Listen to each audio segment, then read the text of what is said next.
Welcome back to the Deep Dive, where we cut through the noise to bring you the knowledge that truly matters. Great to be here. Today, we're taking a deep dive into mastering the IELTS Task 2 essay.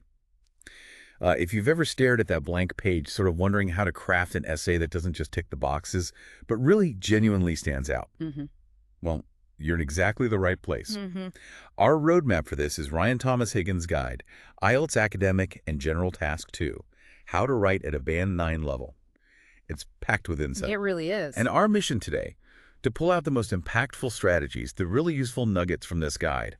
Think of it as your shortcut to being well-informed on writing a top-tier essay with tips that, honestly, go way beyond just the IELTS test itself. That's exactly right. Yeah. While, yes, the source focuses on a specific exam, a tough one at that, the principles it lays out, they're fundamental to effective, persuasive writing, period. The goal isn't just about passing a test, although this will definitely help you do that. It's more about understanding how to get your thoughts down logically, how to structure an argument convincingly, and, present information clearly. These are skills you'll use everywhere. Absolutely. Okay, let's unpack this then. The guide right away flags Task 2 as being hugely important. Yeah. So for anyone maybe not familiar, what exactly is Task 2? And I guess more importantly, how much weight does it actually carry? Well, the whole IELTS writing exam is just 60 minutes. It's tight. Very tight. And Task 2, it takes up 40 of those minutes. That's not just a suggestion. It's pretty critical because Task 2 accounts for a massive 2/3 of your overall writing band score. Wow, 2/3. Yeah, it really dominates your writing performance assessment. So wait, 2/3. That means if someone maybe aces Task 1, does brilliantly there, but kind of messes up Task 2, they could still be in serious trouble score-wise. Exactly. You've got it. It doesn't matter if you're doing the academic or the general module. Task 2 is always the essay. Task 1 is different, graph description for academic, letter for general. Right. But Task 2, always the essay. And the interesting part is how they mark it. Examiners use the same 4 categories for both modules: task achievement, coherence and cohesion, lexical resources, and grammar.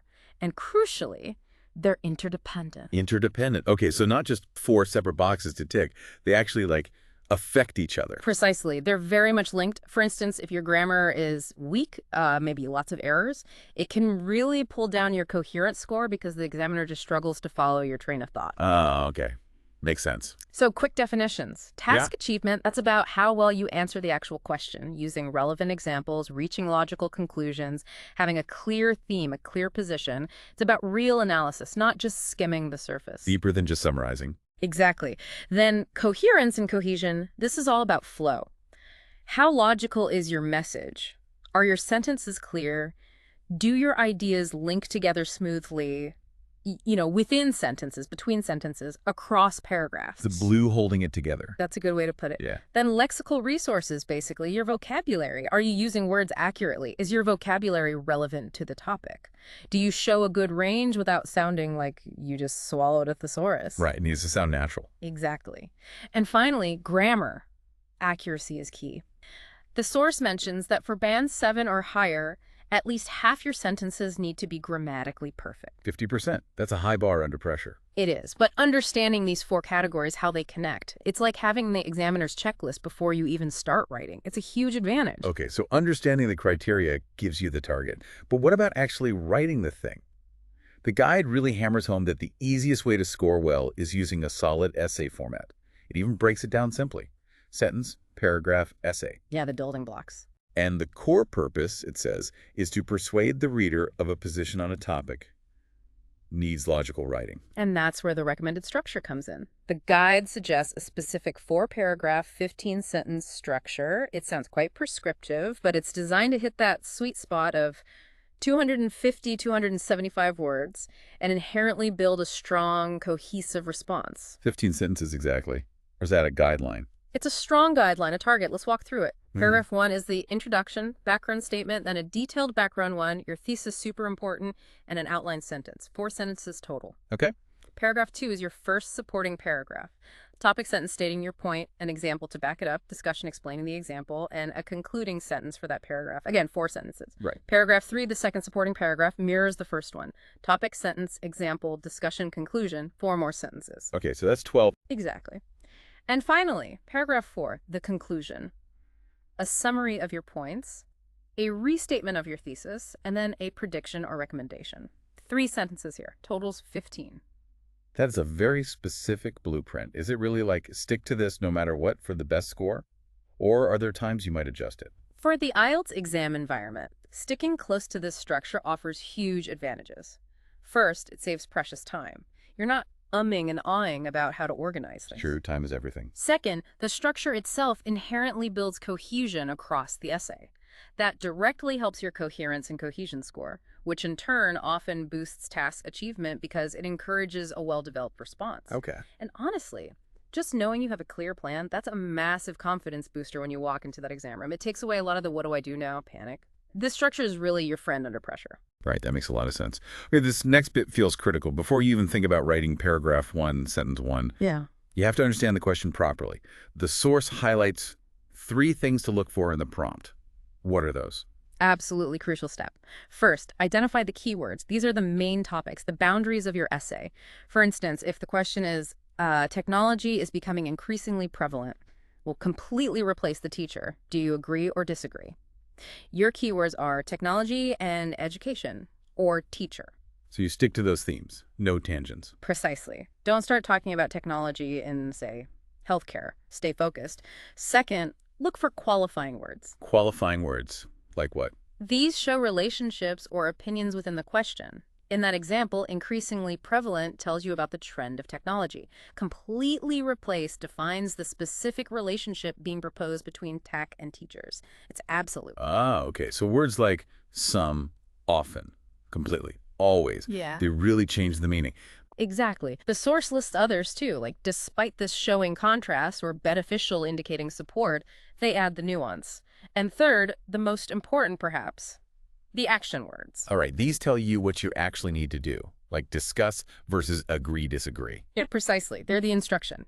Do you agree or disagree is the action in our example. Could also be analyze this topic, support this statement, compare these views. Understanding this is non-negotiable. The source is blunt.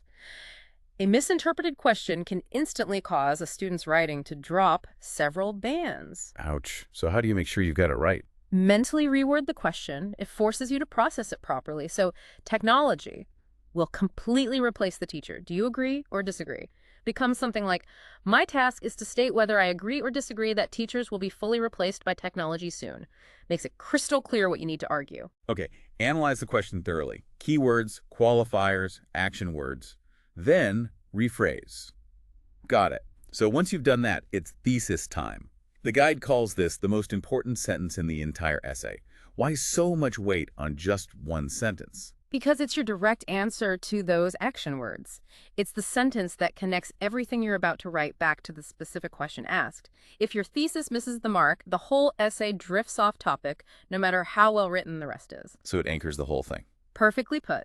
And the surprising thing, despite its importance, the source says it's very easy to write. Often you can, and probably should, borrow words directly from the question itself. Really? So you don't need some incredibly complex, original sentence here. It's more about clarity and directly answering. Exactly. Strategic simplicity is the name of the game for the thesis. Use that technology teacher example again. Action words. Do you agree or disagree? A perfectly good thesis is. It is disagreed that technology will completely replace the teacher in the classroom. It's direct, unambiguous. The examiner knows exactly where you stand. Okay. So save the fancy vocabulary for other parts, maybe. Precisely. Show your lexical range elsewhere. For the thesis, clarity and directness are paramount to ensure you're answering the question head on. Let's get practical then. Actually writing these paragraphs, starting with the introduction, the roadmap, recap the 4 sentences. Sure. Background statement, detailed background statement, thesis, and outline sentence. Can you walk through the technology teacher example intro? Yep. It goes like this. 1. Background. The use of technology is increasing rapidly in the modern world. Nice and general. Okay. 2. Detailed background. Growing technological influence can even be seen in the classroom. See how even narrows the focus from general tech to tech and education. Ah, using a cohesive device right there. Clever. 3. Thesis. It is disagreed that technology will completely replace the classroom teacher in the foreseeable future. Direct answer, clear position. And this is where that tip comes in, right?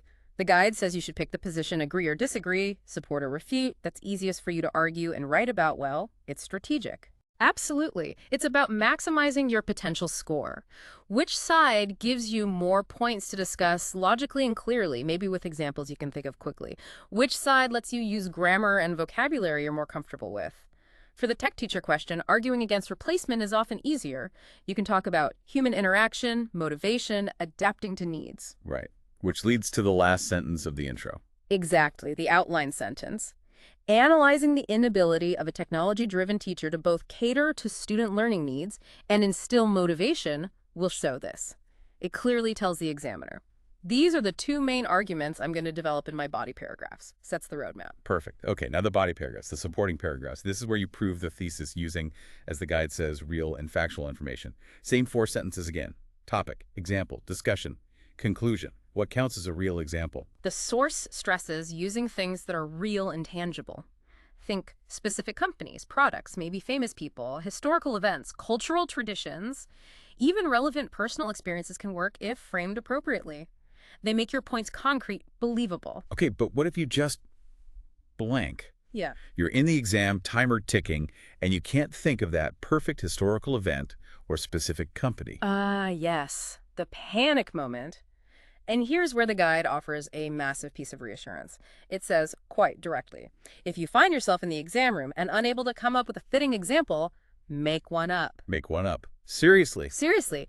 The examiner, it says, is more concerned with the grammatical accuracy and relevance of your example than its factualness. Wow. Okay, that is a game changer. So as long as it logically supports your point and is written well, it doesn't have to be, like, fact-checked. Essentially, yes. It needs to be plausible and serve the argument effectively and grammatically. That takes so much pressure off. Let's see how the source uses examples for the tech won't replace teachers argument. Supporting point 1. Robotic teachers can't cater to individual learning needs. Example. They mention Honda's Asimov robot, noting how even advanced robots struggle with subtle human physical cues. Discussion.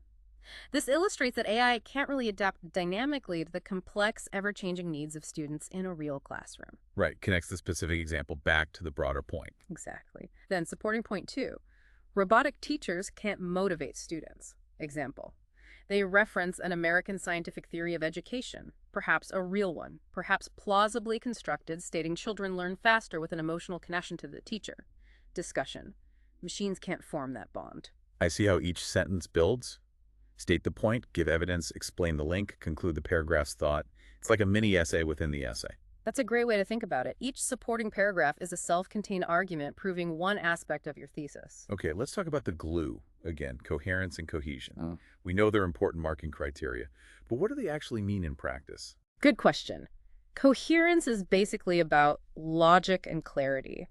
Is your writing easy to understand? Does it make sense? Short, clear, grammatically sound sentences really help here. And cohesion. Cohesion is about the linking. How do your ideas connect? Is there a smooth flow from one sentence to the next, one paragraph to the next? This is where those cohesive devices or linking words come in. Right, and the guide made that strong statement. Almost every sentence should have a linking word, except the very first one. Is that really feasible? Doesn't it risk sounding repetitive? It's about using them naturally and appropriately, not just stuffing them in. But yes, they're crucial for showing the relationship between ideas. They make your sentences and paragraphs work as a team. Think about their functions. Okay. Even, we saw that used to narrow a topic, general tech in the classroom. Despite this, or however, shows contrast or concession. Thus, therefore, as a result, signal a consequence or conclusion. This, that, these refer back clearly to a previous idea, creating a bridge. So they're like signposts for the reader. Exactly. They guide the examiner through your logic, making your argument fluid and unified. It's a key feature of high-band writing. Okay, nearly there. The conclusion. The guide calls this the easiest paragraph to write. Why easy? And what are its 3 sentences again? It's considered easier because you're not introducing new ideas. You're essentially consolidating and reinforcing what you've already argued. The 3 sentences are: 1. Summary. Briefly restate the main topics from your 2 supporting paragraphs. 2. Restatement of thesis. Rephrase your main argument in different words. 3. Prediction or recommendation. Offer a logical final thought about the future, or perhaps a suggestion related to the topic. So it's not just repeating yourself. No, the source calls it amplification. It provides closure and creates essay unity, bringing everything together neatly at the end. Right. Now, the guide also touches on other essay types. Beyond the standard argumentative one we've focused on, could you briefly mention those? Sure. Sometimes the question isn't agree-disagree. You might get a discussion essay asking you to analyze or discuss a topic. The key difference: your own opinion or position usually goes in the conclusion, not the introduction, to keep the body paragraphs more objective while you explore different facets. Okay, so balanced discussion first, then your view. Correct. Then there are advantages and disadvantages, or causes and effects types. Often you can use that discussion structure, one paragraph for advantageous causes, one for disadvantaged effects. But if the question asks something like, are there more advantages than disadvantages, then it becomes argumentative again, and your thesis should state your position. Got it. And double action questions. Yes, double action questions, where the prompt asks for two distinct things, like, what is your opinion, and what solutions can you suggest? You need to make sure your structure addresses both parts clearly. Maybe your opinion is in the thesis conclusion, and the solutions form the core of your supporting paragraphs. You have to tailor the structure. Flexibility within the framework. Makes sense.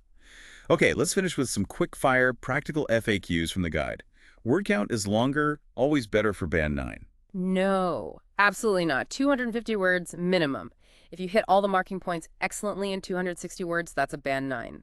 Quality over quantity. Don't waffle. Contractions like don't or it's. Personal pronouns like I think. Generally avoid. Task 2 needs a formal academic style, no contractions. Use personal pronouns very sparingly, maybe only if a personal example is truly necessary and relevant, but usually best to maintain objectivity. Okay. And the common frustration. I'm stuck at Band 6. I follow the structure. What's wrong? If the structure and task achievement are okay, the source suggests it's almost always a grammar issue holding you back. Consistent errors in sentence structure, verb tense, articles, prepositions, the fix. Read lots of high-band sample essays. Absorb the patterns. Practice replicating them. Immerse yourself in good examples. And finally, that killer tip for when you're stuck, for an example. Just to reiterate, make one up. Make it relevant, plausible, grammatically perfect. The examiner cares more about your writing skill than your encyclopedic knowledge. Huge pressure reliever. It really is. Yeah. Okay, so wrapping this up, what does it all mean? We've really dug into not just passing an exam, but actually mastering persuasive, coherent writing. The keys seem to be really analyze that question. Use a proven structure as your scaffold. Anchor it all with a clear thesis. Back it up with solid examples, real or convincingly crafted, and weave it all together with those vital linking words. Absolutely. And, knowledge is great, but it's most valuable when you actually understand it and apply it. So maybe the final thought for everyone listening is, how can you use these principles beyond the IELTS? Think about that structure, that logical flow, that persuasive evidence. How could that strengthen your next work presentation or report you have to write, or even just how you argue a point with friends? That's a great point. These aren't just exam tricks. They're fundamental communication skills. They really are. Mastering this kind of writing makes you a clearer, more convincing communicator in pretty much any situation. Fantastic. Well, thank you so much for walking us through that. And thank you for joining us on this deep dive. We'd love to hear what stood out to you. Any aha moments you had, let us know. And remember, understanding is the first step, but practice is where the real mastery happens. Until next time, keep diving deep.